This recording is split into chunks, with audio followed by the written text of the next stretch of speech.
merci, on est très content déjà que vous soyez nombreux comme ça pour la projection d'un prince. Pour dire quelques mots avant de lancer les premiers extraits. Donc on a voulu travailler la question du quotidien à partir de votre travail. On peut dire peut-être d'emblée que cette question du quotidien, elle se décline à la fois dans l'envie de travailler un territoire, de creuser un territoire, en l'occurrence celui du Pays de Caux, dont tu viens, Pierre, et que tu habites depuis toujours, presque. Mais c'est aussi composé avec une communauté amicale, amoureuse. Et puis c'est enfin faire avec les moyens du bord, ce quotidien. C'est travailler avec les présences des gens qui vous entourent, les emplois qui sont les vôtres, et le monde qui est tout près mais qui est aussi parfois très lointain. Parce que le quotidien, ça peut être aussi, je crois que c'est toi Pierre qui disais ça, c'était à la fois chercher l'étrangeté dans l'ici mais le familier dans l'ailleurs aussi. Oui, j'ai envie de commencer peut-être par une métaphore. Moi j'imagine un peu les films comme des maisons, comme des jardins. J'aime bien inviter les gens chez moi. Comme je n'aime pas me déplacer, je préfère que les gens viennent. Et puis des gens aussi qui arriveraient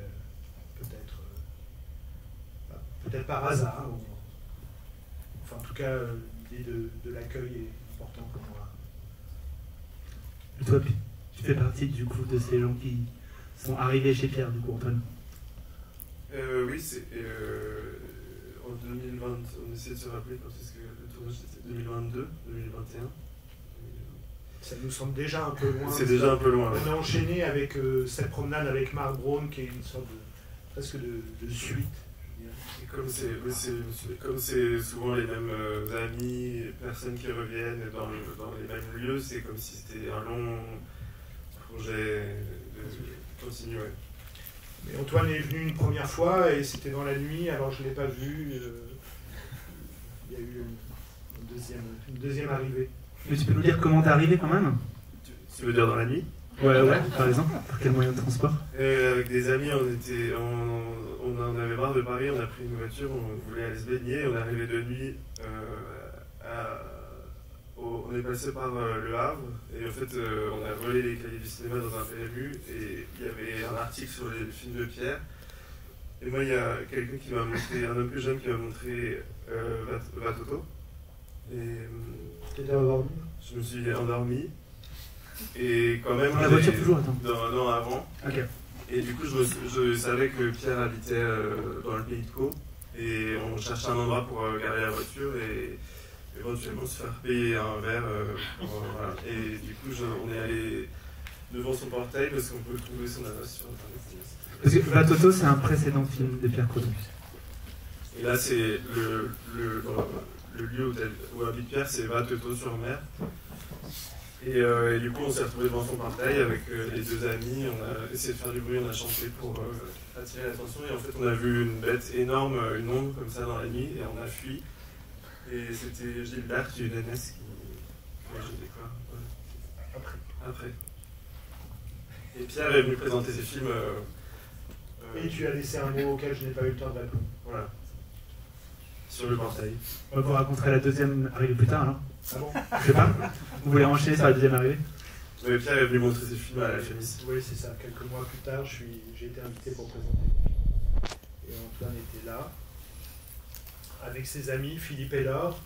Et j'ai pensé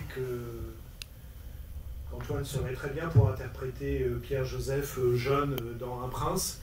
Et donc, après la présentation, je lui ai couru derrière avec mon camarade Vincent Barré, qui m'attendait lui dehors, et puis Vincent m'a un peu forcé à demander à Antoine s'il voulait bien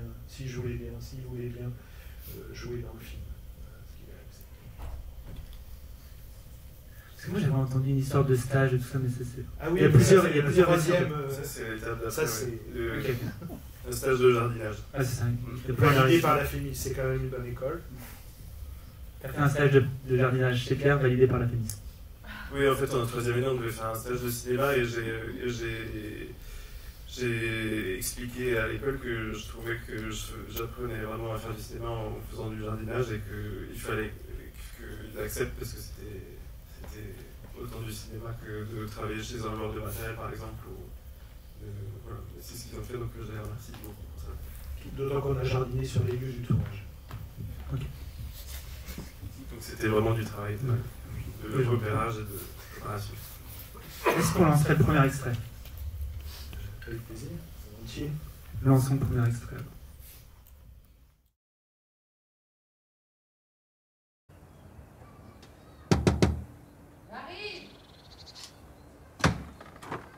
Bonsoir Marguerite. Ah, bonsoir, ça va? Ça va, ouais.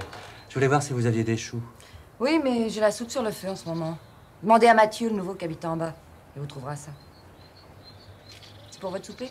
Non, non, c'est pour ma leçon d'histoire. Ah? Vous êtes seul à souper? Oui. Venez manger avec nous tout à l'heure. Ah bah d'accord, merci. Oui. On vous attend. Au revoir. Vous avez déjà remarqué, lorsque vous coupez un chou en deux, que les dessins faits par les feuilles ressemblent aux circonvolutions du cerveau? Vous êtes professeur de botanique ou d'anatomie? Non, non, d'histoire. Il faudra aussi me donner des graines pour qu'on les plante et qu'on les voit pousser. On étudie la question du temps en ce moment, temps qui passe. Ah bon? Ouais.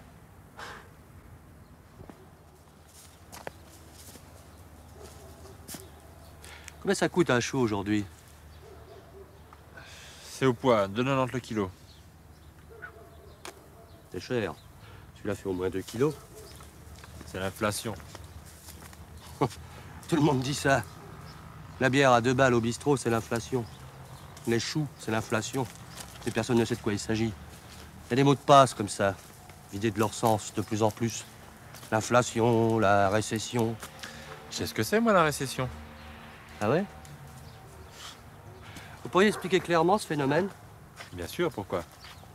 Parce que mes élèves m'ont demandé l'autre jour le sens exact de ce mot et le mécanisme de la chose et que j'étais incapable de le leur expliquer. Ils étaient fâchés, ils avaient raison. Bah oui, pour un professeur d'histoire. Bah oui. Vous sauriez leur expliquer? Oui. Vous voulez venir un jour dans ma classe pour donner une leçon sur la récession? Je fais ça de temps en temps, j'invite des gens à parler. Oui, je suis d'accord, à 2 conditions. Lesquelles? D'abord que j'ai le temps et ensuite que je puisse dire la vérité. Eh ben vous aurez l'heure entière. Quant à la vérité, ça va de soi. Ah non, ça va pas de soi. Puisque je vous le dis. Prenez des risques. La vérité à l'école? C'est pas la première fois.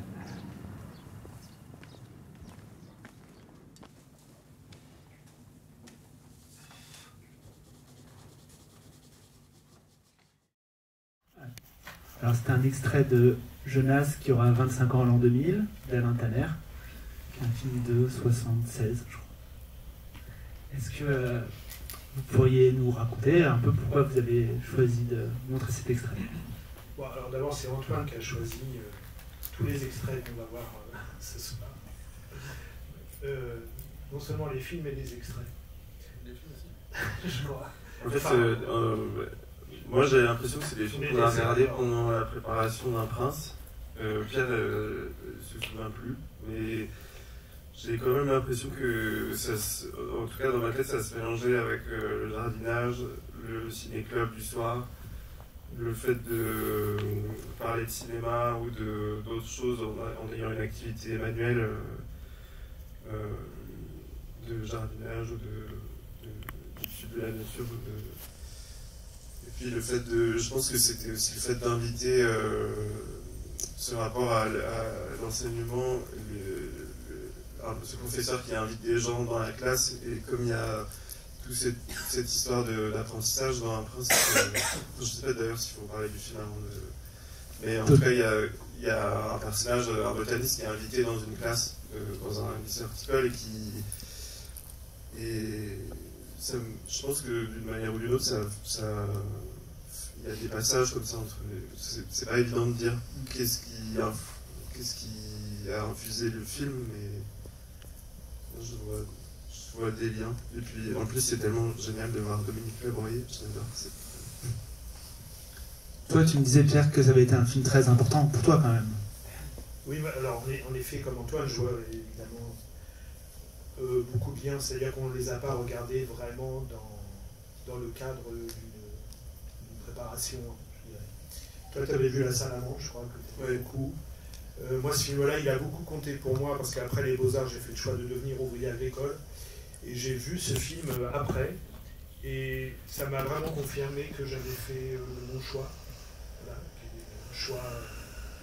un choix de vie, un choix politique, qui a rejoint aussi un choix esthétique, mais je n'en étais pas sûr, c'était assez fragile. J'aime beaucoup Alain Tanner en général, celui-là en particulier pour cette raison-là, parce que c'est ce que le film raconte, et le professeur d'histoire finalement cessé d'enseigner pour aller chanter dans des EHPAD, c'est aussi vraiment magnifique. Et d'ailleurs, Rufus, qui joue le paysan, c'est un établi presque dans le film. Et bien surtout, Rufus, je l'ai invité à faire une voix dans Vatoto. Ah oui. Il fait la voix de Joseph dans Vatoto. Donc c'était... il a accepté, comme souvent, j'ai eu beaucoup de chance avec les acteurs à qui j'ai demandé de faire une voix ou de jouer, ça a toujours très très bien marché. Donc Rufus fait partie de ceux qui ont accepté très simplement et très généreusement. Et du coup, je peux pas m'empêcher de faire le lien dans le fait que donc cet établissement, c'est peut-être un mot trop gros pour ce qu'était ce choix, mais en tout cas de faire du cinéma en étant par ailleurs ouvrier agricole et de le mettre en récit aussi, c'est quelque chose, c'est une histoire que tu partages très vite, etc. On peut le lier, je crois, dans ton cinéma à une volonté que les moyens matériels ne soient pas dissimulés derrière les images, quoi. Qu'on voit à l'image et dans la matière même du film comment un tel film a pu se construire. Non, je sais pas, c'est une hypothèse que je fais, je me demande, est-ce que tu partages, est-ce que effectivement c'est important pour toi que quelque chose de l'économie de ton film soit raconté dans le film même soit raconté, oui. Enfin, pas c'est raconté, pas dans tous mes films, hein, c'est raconté, je dirais presque de façon romanesque dans certains de mes films, en effet, comme Un Prince ou même Vatoto. Mais, enfin, des fois, ça raconte autre chose. Enfin, ça reste quand même toujours assez à proximité, mais est-ce que du coup, c'est une manière de défendre un cinéma qui aurait un peu les pieds sur terre, quoi, est-ce que c'est une manière de fuir aussi une sorte de professionnalisme du cinéma que tu as l'air de... Oui, ça c'est sûr qu'il y a tout un vocabulaire de cinéma auquel je me sens très très très très loin, comme repérage ou casting, même mise en scène.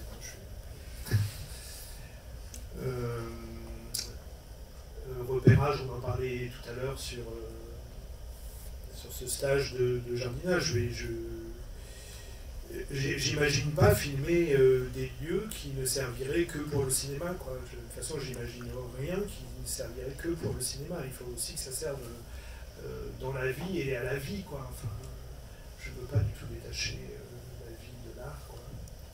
Enfin, je sais pas, il y a deux écoles là-dessus. Il y en a qui disent qu'il faut absolument, et puis qu'il ne faut pas. Je fais partie de ceux qui pensent qu'il ne faut pas, mais parce que aussi c'est mon quotidien, puisque c'est le sujet de la soirée, me nourrit. Enfin, nourrit les films. Eh ben, je sais pas, est-ce qu'on lance un deuxième extrait? Qui est La femme du Gange. La femme du Gange de Marguerite Duras.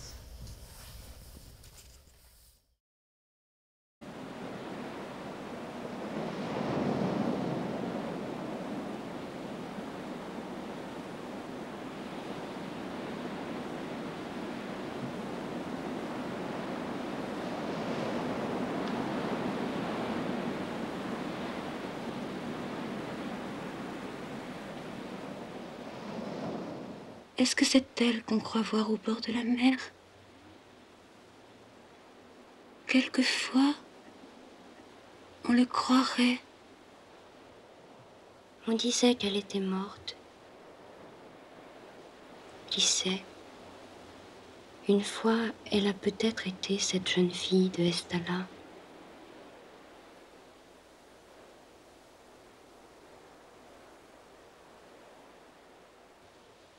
Quand on pense à ce que ça a été, quel amour insensé.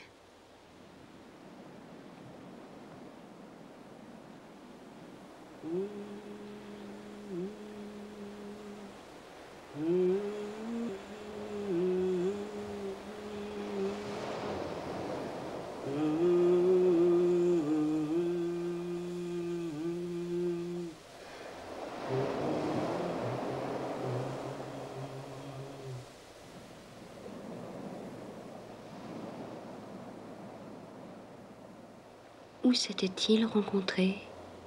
J'ai oublié. Un matin au tennis, ici, à Estala. Elle avait 18 ans. Il était le fils de grands propriétaires terriens. Il ne faisait rien. Le mariage devait avoir lieu à l'automne. Puis, il y a eu ce bal. Le grand bal de la saison au casino de Estala. C'est ça.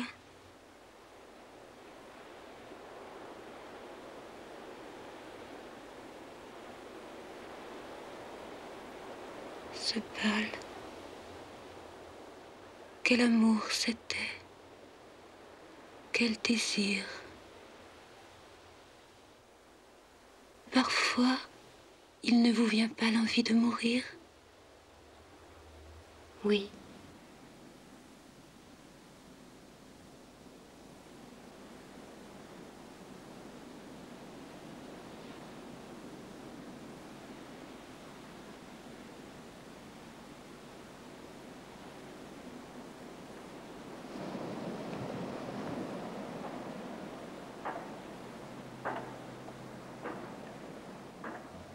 Il fait froid. Cet hôtel est si grand. Nous sommes seuls. Venez près de moi.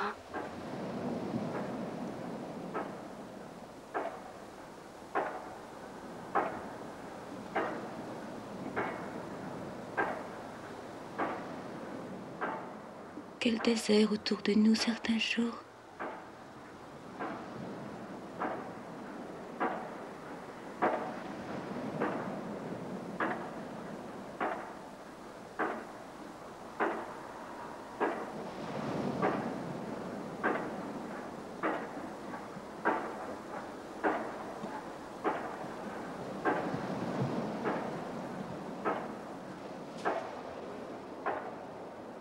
Qu'est-ce qu'on entend?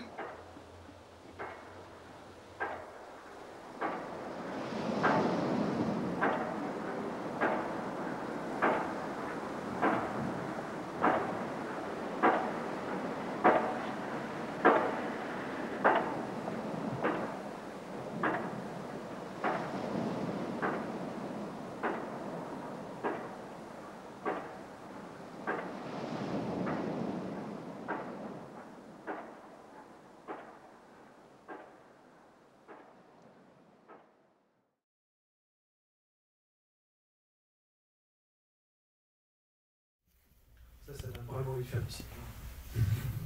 Enfin, de faire des films, je veux dire. Pardon. Bah, Pourquoi tu fais la distinction?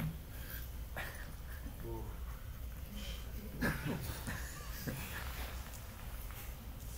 Moi, tout le monde connaît, je fais pas du cinéma, je fais des films. Du coup, Antoine, comme c'est toi qui as choisi les extraits, est-ce que tu peux nous raconter pourquoi tu as choisi cet extrait? En fait, c'est assez étrange. Je ne sais pas si, après avoir vu le film, il y aura un lien plus... Moi, j'ai l'impression qu'il y a vraiment des... C'est des manières de fabriquer des films qui sont assez proches, je trouve, de ce que j'ai découvert en travaillant avec Pierre. On n'en a pas parlé avant, mais et je ne sais pas s'il faut le dire, parce que dans la salle, il y a 3 personnes à qui j'ai donné des cours en premier semestre de découpage de cinéma, des techniques de cinéma, et c'était un cours sur le découpage, et Alain Tanet avait dit que le découpage c'est de droite et que le montage c'est de gauche. Et on ne sait pas trop ce que ça veut dire, mais en tout cas ça fait réfléchir sur qu'est-ce que c'est. Et évidemment, il y a plein de contre-exemples, et c'est une formule comme ça, mais c'est intéressant, ça fait réfléchir, quoi. Et je trouve que comme Pierre il n'est pas trop dans le découpage, du coup ça déplace le travail de l'image sur autre chose, qui est une attention à des lieux dans lesquels on a passé du temps. Enfin là, c'est peut-être ce que je projette sur le travail de Marguerite Duras avec Bruno Nuiten, qui est le directeur de la photographie de La Femme du Gange, mais j'ai l'impression que du coup le travail c'est d'observer les lieux, les mouvements de la lumière, en fait c'est les mouvements de... En fait la caméra on peut la lancer un peu, il n'y a pas tellement de distinction entre le moment où ça tourne et ça tourne pas, enfin, il y a un peu du coup le travail du plan et de la durée se joue ailleurs, enfin c'est plus lancer la caméra pour obtenir le plan qu'on avait prévu au début du tournage, d'ailleurs t'as mis assez longtemps, enfin, en fait je sais même pas si on disait ça tourne ou coupé, enfin, et souvent ça a donné des belles surprises, je sais pas trop si, enfin pardon j'arrive pas à être clair, mais c'est... Si, en tout cas moi ouais. Et j'ai l'impression que le film de Marguerite Duras, La Femme du Gange, comme Jonas, c'est des films qui, même si Jonas, il y a une espèce de forme comme ça, où il passe de la couleur au noir et blanc, il y a quand même des travelling, de la musique, mais il y a une liberté dans le fait de pouvoir filmer sur le moment, quelque chose qu'on n'avait pas prévu, ou de pouvoir fabriquer une scène dans un peu dans le présent du tournage, quoi. C'est peut-être ça le rapport au quotidien que je fais avec... parce que je pense que ça, en fait, on le perçoit mieux quand c'est des endroits dans lesquels on a passé du temps avant. Et le fait de connaître les lieux, d'avoir jardiné, par exemple, dans les décors de films d'un prince, c'est une manière de rester attentif et de s'entraîner à voir et de jamais trouver ça, enfin de rester émerveillé tout le temps. Moi j'avais dit à Antoine pour la lumière sur un prince, n'importe quel temps serait préférable, de Marguerite Duras. Alors finalement je dis que je l'ai inventé, que c'est bien qu'on ne trouve nulle part.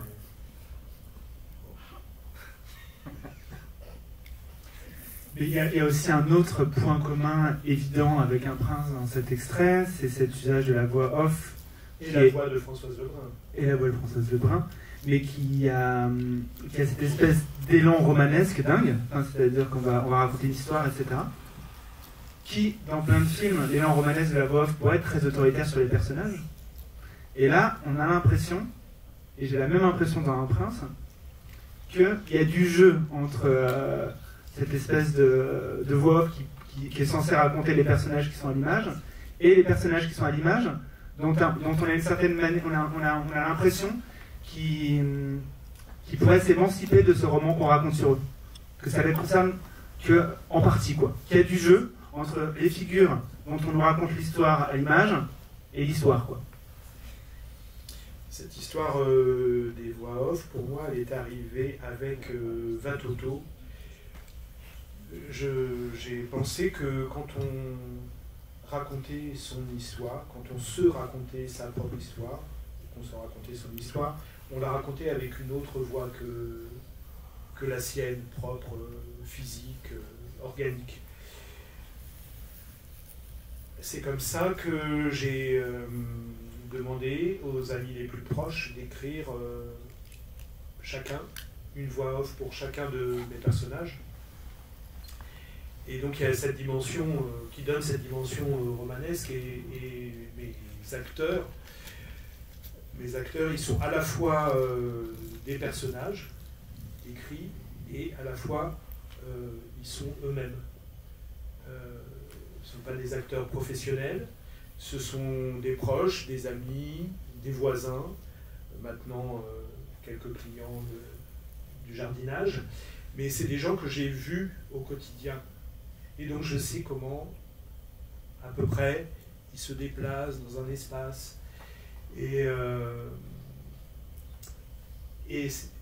j'ai l'impression que, enfin, ce que j'aime, c'est quand ils arrivent à être entre les deux, c'est-à-dire entre eux-mêmes et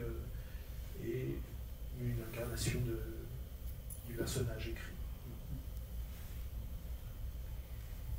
Et il y a un autre point commun, c'est que, enfin, avec cette voix off, c'est qu'on a l'impression, en fait, que, étrangement, il y a du romanesque, mais il n'y a pas de drama.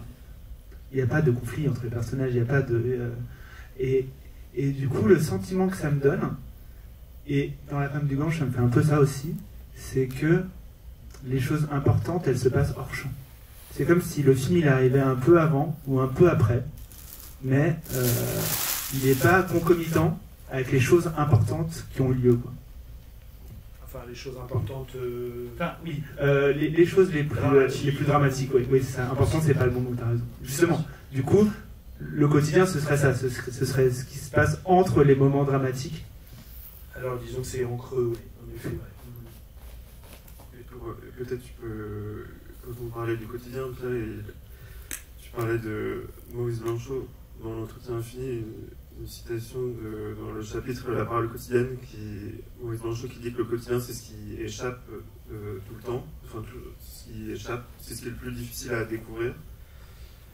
Et je sais que cet extrait, ça me fait aussi penser, c'est l'écart qu'il y a entre le fait d'être très attentif à la lumière de Trouville, là aux Roches Noires, et en même temps que ça soit ouvert sur un ailleurs avec le Gange et l'Inde, et ce qui est présent dans Un Prince, et dans Toto, ou Mon Arc d'Iris, c'est différent.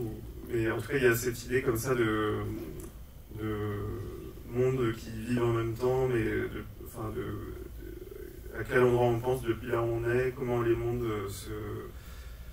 se parlent entre eux, comment est-ce que tout d'un coup un reflet de soleil à Trouville peut faire penser à l'Inde, ou qu'est-ce qu'on fabrique comme image. Du coup, ça offre plein de pistes de réflexion sur les images et sur le travail de directeur de la photo. Et je me souviens, après qu'on ait regardé La Femme du Gange, tu disais avoir beaucoup aimé voir les gens marcher sur la plage ou les bateaux passer. Et en effet, il y a un autre mot que j'aime pas beaucoup, c'est les figurants, quoi. Là, les personnes, elles sont là parce qu'elles sont dans la vie. Et les bateaux, ils passent aussi. Voilà. Mais ça, c'est quand même... ce passage comme ça du jeu. C'est quand même une coïncidence marrante quand même que pour Marguerite Duras, le contre-champ ailleurs de Trouville, ce soit l'Inde, et que chez vous aussi il y a la Normandie d'un côté, et puis d'ailleurs c'est encore... Est-ce que l'Inde c'est... Est-ce que l'Inde c'est l'ailleurs parfait de la Normandie, ou est-ce que l'Inde, c'est un hasard? L'Inde, j'y ai été amené par amour avec Vincent Barré. Moi, je n'aime pas du tout voyager, et lui est un grand voyageur, moi un grand sédentaire. Je ne fais que le tour de ma maison jusqu'à la falaise, et on est allé en Inde faire un film qui s'appelle L'Arc d'Iris. On a filmé la fleur himalayenne, c'est un herbier, un premier herbier. Et puis on est allé dans une ville au nord de l'Inde qui s'appelle Shimla, et là moi je suis complètement tombé fou amoureux des singes, et je lui dis moi je veux bien retourner en Inde, mais pour filmer les singes. Donc voilà, c'est pas un choix complètement référencé à la littérature, au cinéma. Voilà. Et quand même, tu racontais qu'en Inde, vous avez trouvé des herbes que vous connaissiez de votre jardin en Normandie. Oui. Il y avait aussi un lien d'horticulture, quoi, entre ces deux paysages, quoi. Et on ne pourra pas épuiser cet extrait, mais pour en dire une dernière chose, en le voyant, je me disais que connaître bien un paysage, creuser un paysage aussi, c'est d'arriver à commencer à voir les fantômes qui parcourent, quoi. Et Et j'ai l'impression que de la même manière que les figures de Duras sont aussi des fantômes, de fait ce décalage, il y a aussi dans tes films les fantômes qui hantent le territoire, quoi. Alors il y a Blanchot, en effet, le quotidien, ce qui est le plus difficile à saisir. Et puis il y a aussi Pavès qui dit, à force des mêmes gestes, des mêmes lieux, survient le surnaturel. C'est-à-dire que le surnaturel, c'est quelque chose que je pratique et qui est visible dans mes films, je crois, enfin dans ma maison. Ma maison, elle est prête à accueillir n'importe quel film, je dirais, parce que enfin, c'est pas un studio de cinéma, mais les choses sont placées de façon... enfin, c'est assez immuable, les choses sont là, en place, et si on filme, il n'y a pas à déplacer, quoi. C'est en place. Mais c'est en place pour accueillir les sortes de presque de piété, c'est ça. Ah, de piété. Troisième extrait.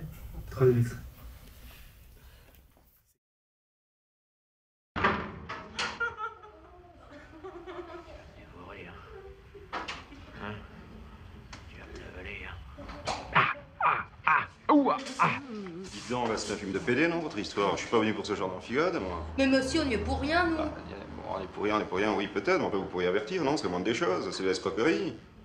Et en plus, je vous signale que des PD, il y en a plein à la salle, et ils sont plutôt du genre emmerdant. Il n'y a pas un directeur ici que je lui dise non, mais dis donc, vous êtes regardé, vous, par hasard?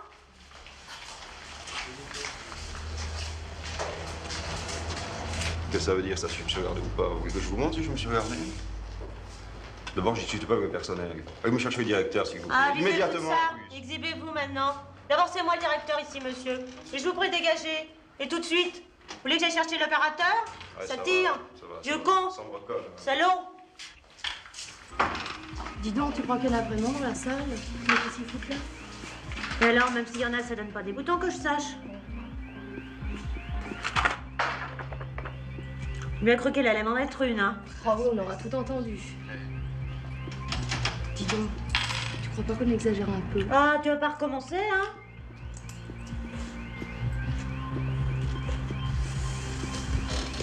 Oh, mes pauvres pieds. Oh, moi aussi, j'ai les chevilles qui gonflent. Oh, regarde, Tati. Qu'est Tati? Bah, Tati, quoi, mon oncle.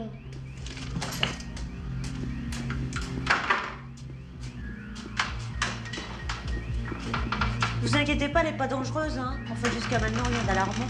Ah, déchire-moi! C'est bon. Puis, sans s'être annoncé, soudain, comme un voleur, un beau matin, est venu là, je sens, qui m'a fait embarquer tout beau sur un bateau qui faisait eau pour le pays de Londres. Si vous croyez m'impressionner, c'est vous très mal joué. C'est que vous n'y connaissez rien. À chaque fois, on s'en signe. Eh bien, mon petit, bientôt, c'est le temps.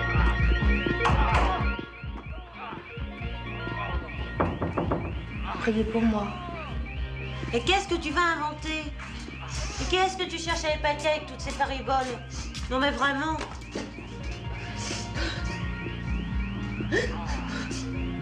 Allons bon. Et qu'est-ce qu'il y a?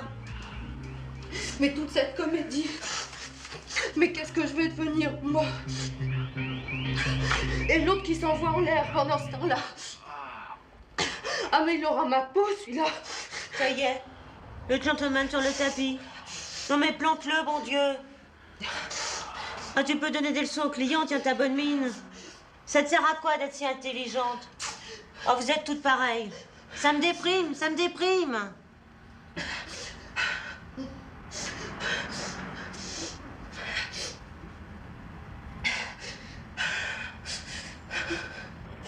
Mais tu sais bien qu'il peut pas se passer de toi depuis le temps, c'est l'essentiel, non? Tu dis ça pour me faire plaisir. Mais sérieusement, tu te vois en épouse délaissée? Sans blague, j'aurais rien que d'y penser, tiens. D'ailleurs, tu serais la première à mettre les bouts. Oh, mais tout ça, tu le sais en plus. Ça me fatigue. Ça me fatigue, alors. Au fond, ça m'étonnerait pas qu'il veuille t'épouser. C'est bien le genre. Petit confort et tout. Échangiste dans 10 ans, peut-être avant. Je viendrais prendre l'air au porno, tiens, je le parierais. Tu penses vraiment ce que tu dis? Au fond, c'est vrai. C'est vrai? Mais tout est vrai. Tout est vrai. Regarde. Regarde. Mais regarde. Ça me donne envie de danser tellement ça me fait tourner la tête.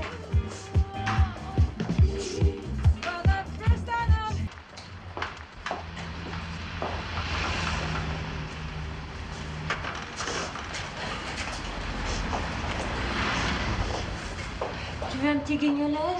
Je te l'offre. Mais je dis pas non. J'ai chez Bouton. Je te laisse avec monsieur le marquis.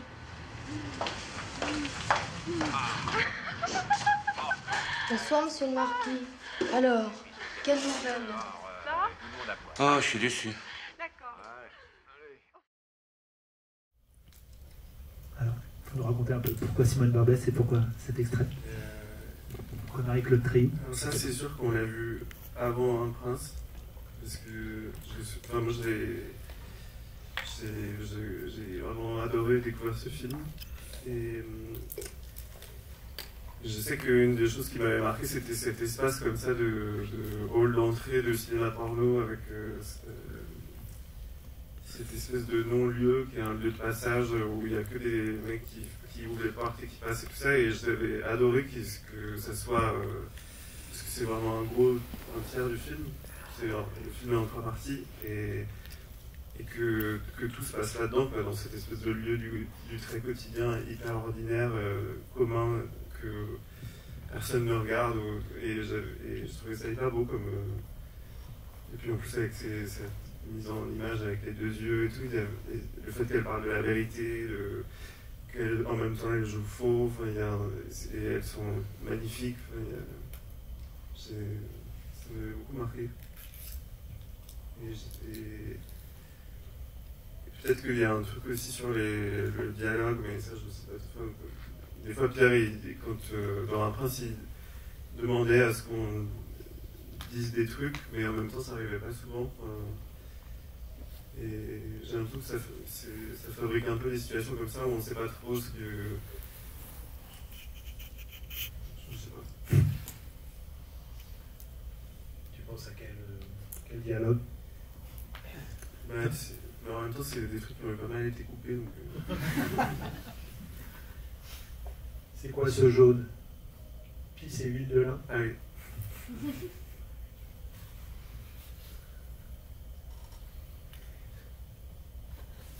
Non, je me demandais si tu allais nous en dire quelques mots, toi, de cet extrait, Pierre. Non, c'est difficile. Je pourrais raconter une anecdote, par contre. J'ai un film qui a été soutenu à la CID il y a 15 ans, je crois, à peu près, qui s'appelait Secteur 545. C'est mon premier long métrage.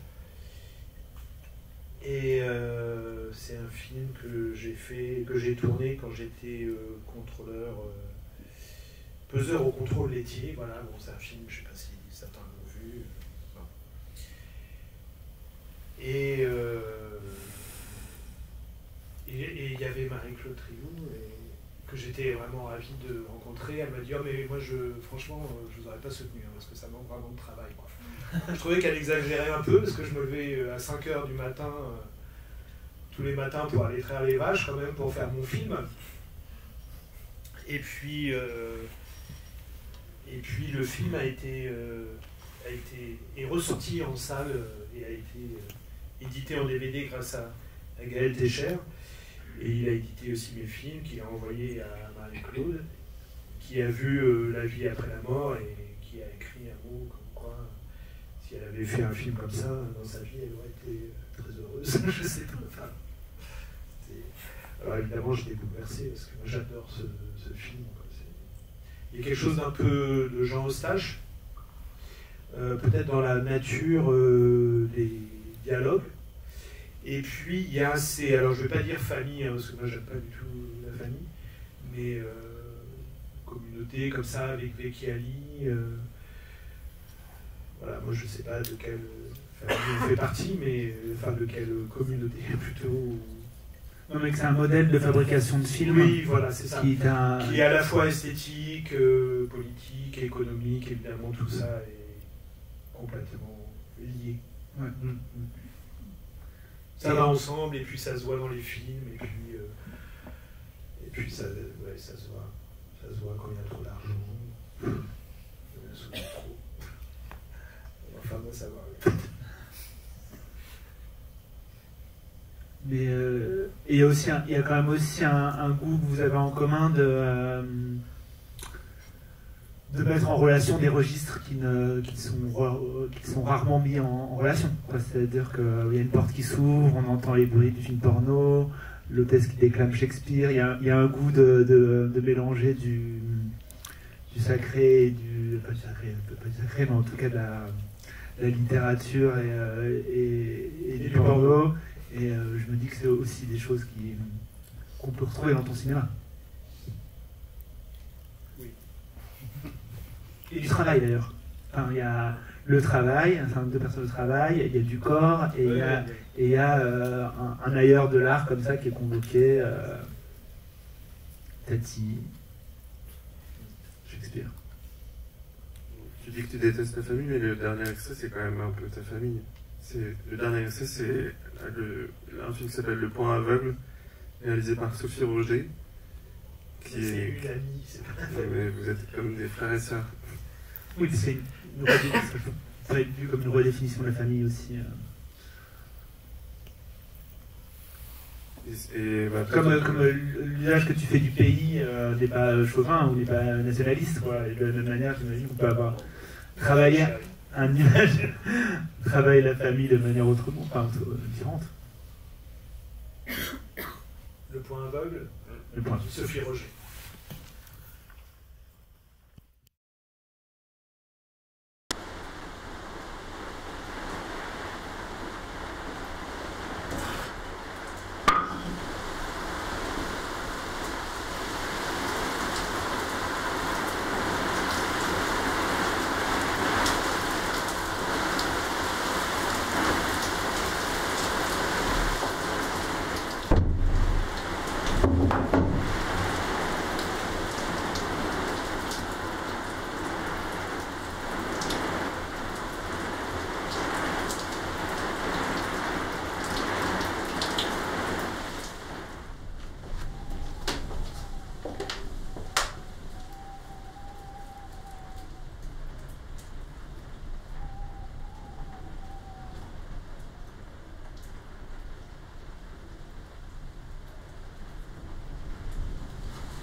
Oui, Sophie Roger, on se connaît depuis l'adolescence, on a fait tous les deux les beaux-arts, on a tous les deux une pratique du dessin et du cinéma, et j'ai l'impression qu'on avance comme ça,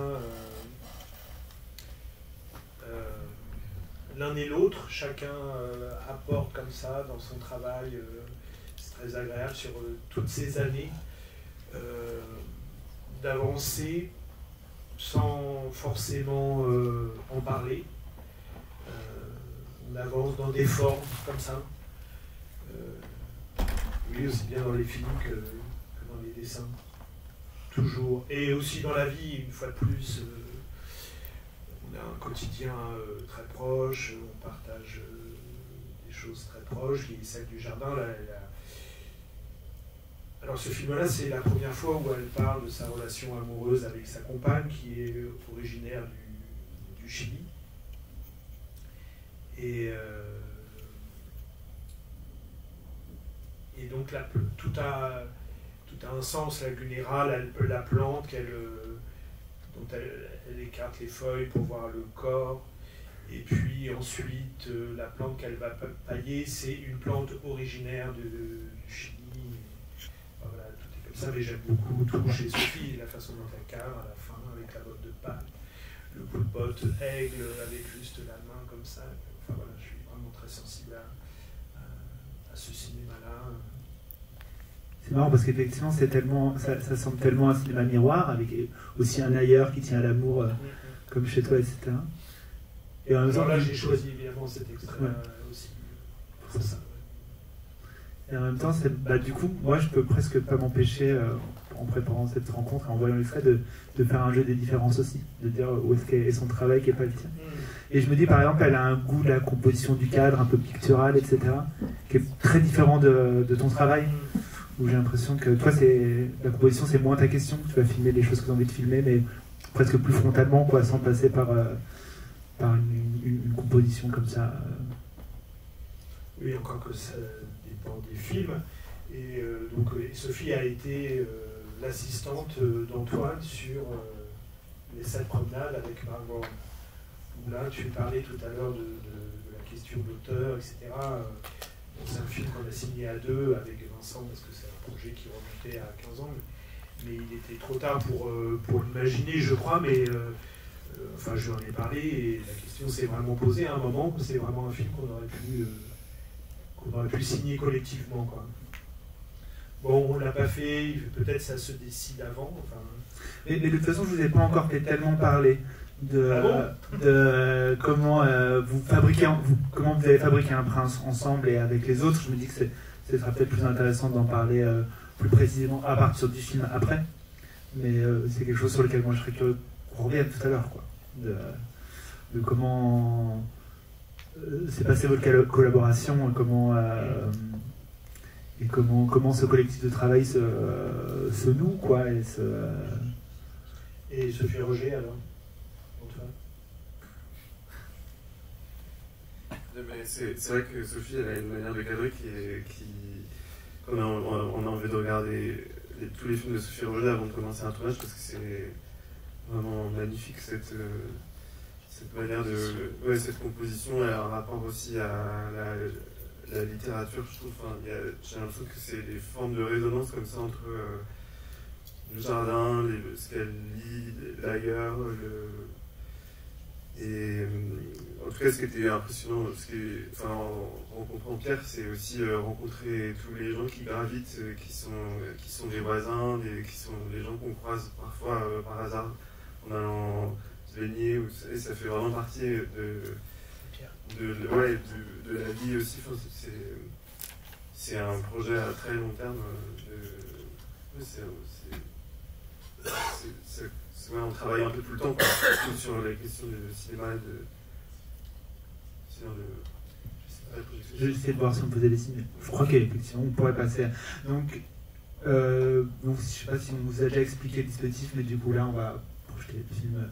Vous allez voir le film Un Prince.